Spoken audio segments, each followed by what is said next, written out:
15 अक्टूबर 2023 है और आज डीएसएस का स्थापना दिवस है।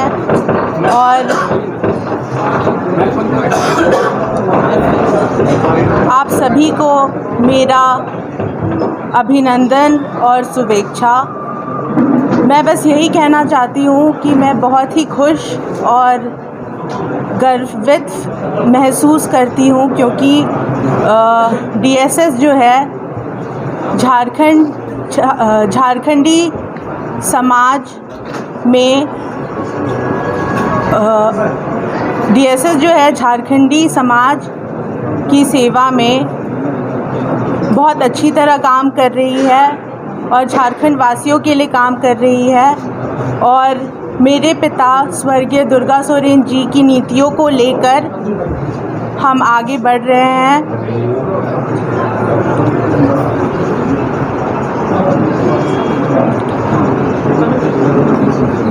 और जैसे कि हम अभी देख सकते हैं कि हमारे प्रदेश में हमारा जो राज्य है वो अभी भी एक पिछड़ा राज्य कहलाता है। झारखंड बने हुए करीब 23 साल हो गए और अभी भी भारत में झारखंड में बेरोजगारियों की फौज खड़ी की जा सकती है, कहा जाता है। ऐसा क्यों है?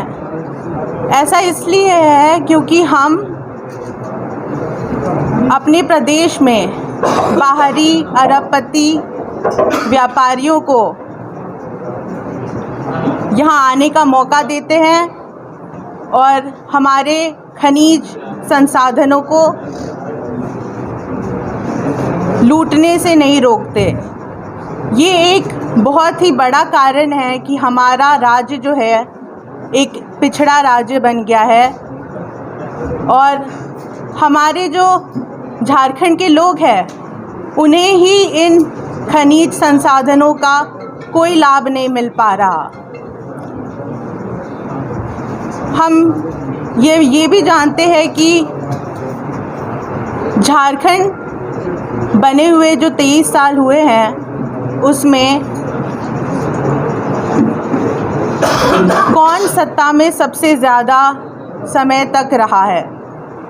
और उस दौरान हमने ये भी देखा है कि हमारे जो यहाँ के आदिवासी है, मूलवासी है, अल्पसंख्यक वर्ग के लोग हैं और अन्य वंचित समुदाय के जो लोग हैं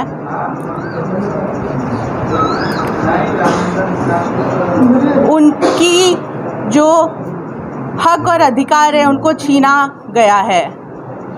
और मैं बहुत खुश हूँ कि जो वर्तमान सरकार है, जो कि मेरे चाचा श्री हेमंत सोरेन जी के नेतृत्व में चल रहा है, काम कर रहा है, वो अब जाकर यहाँ के आदिवासी, मूलवासी, अल्पसंख्यक वर्ग के लोगों को उनका हक और अधिकार दिलाने की कोशिश कर रही है। लेकिन फिर भी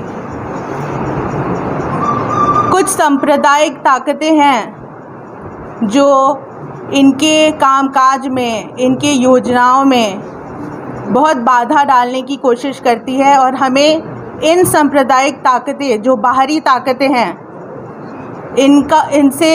इनको झारखंड में घुसने का मौका नहीं देना चाहिए, क्योंकि झारखंड को बेहतर एक झारखंडी ही समझ सकता है। कोई भी बाहरी इंसान झारखंड के भले के लिए नहीं सोचेगा।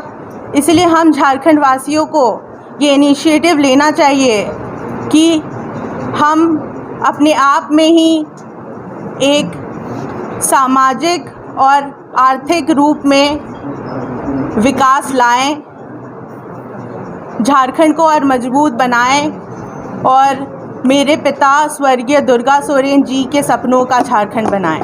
धन्यवाद। मैडम, लेकिन आपके आरोप लगता है कि अधिकतर जो धन संपदा है वो आप लोगों ने अर्जित की है और ऐसा कुछ भी नहीं है। ये सब भी उसी कारण से। तो ईडी की नोटिस बस बीजेपी की नेताओं के अलावा सब नेताओं पे क्यों लगाई गई है? ये भी तो एक बात है ना, इस पे भी गौर करना चाहिए।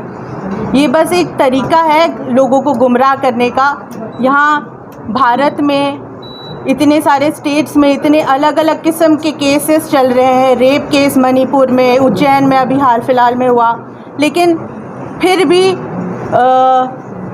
इनका ज़्यादातर इंटरेस्ट यही है कि इंडिया का नाम भारत कर दिया जाए। इतनी सारी समस्या है और ये बस यही करना चाहते हैं। और झारखंड में खासकर बहुत आदिवासी, मूलवासी, पिछड़े वर्ग के लोग हैं, अल्पसंख्यक वर्ग के लोग हैं, जिनके बारे में इनको बात ही नहीं करना। उनकी खुद ही की सरकार में कितने ही मंत्री हैं जो ओबीसी से बिलोंग करते हैं। तो अगर हम लोग को अपने लिए, अपने लोगों के लिए अच्छा देखना है तो हमें अपने ही लोगों को ऐसी ताकत देनी चाहिए जो हमारे लिए सोचे, हमारा भला करे और गुमराह करने वाली बातों पे ध्यान नहीं देना चाहिए।